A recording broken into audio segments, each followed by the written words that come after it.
Pakainin niyo po si AD ng tita. Kumakain siya. Mga gusto niya yun. Sige. Kumakain siya ng isda.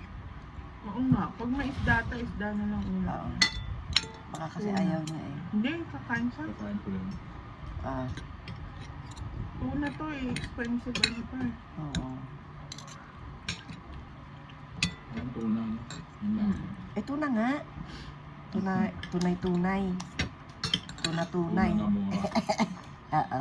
Hindi mas may AD na to kasi yung tuna sa ano. Oo. Hindi lasa. Yun. Yung kasi ano yun, galing sa Pacific Ocean.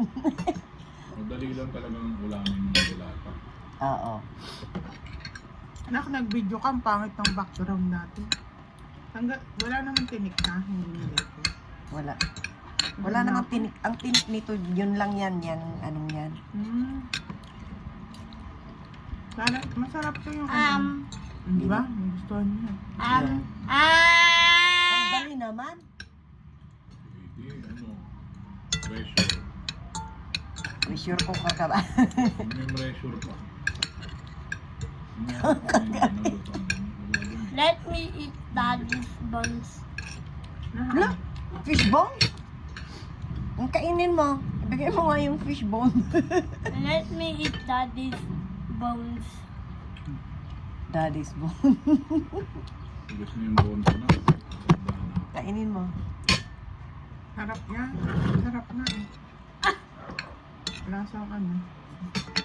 Sarap yung buto mo. Paborito yan ng mga Patanggenyo.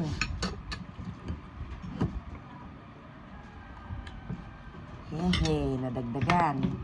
Ayoko na rice. Kay Lola na yan. Taga-kaan. Oh, talaga? Damihan mo isda. Ayan, isda. Para... Sana Kumakain puro naman ganyan na lang mo. palaki. Binili. Pwede yun kahit kinabukasan, painit mo. Oo nga na. Tilapia kasi yung binili ko. Ang niluto mo na ang dami-dami. Sardinas. Sardinas, no? Mm. Ginaya niya yung ano, tita. Tuling, yung ano, yung... Spanish sardines. Ang dami. Meron dun sa ano, nakita ko sa Facebook. Ay, sa Facebook. Ginawa din ni Papa yun. Olive oil. Tapos lalagyan mo ng ano, ng black beans. Chicken. Oo. Ay, oo, ganun. Chinese, ano. Masarap yung ano doon eh. Yung paborito namin.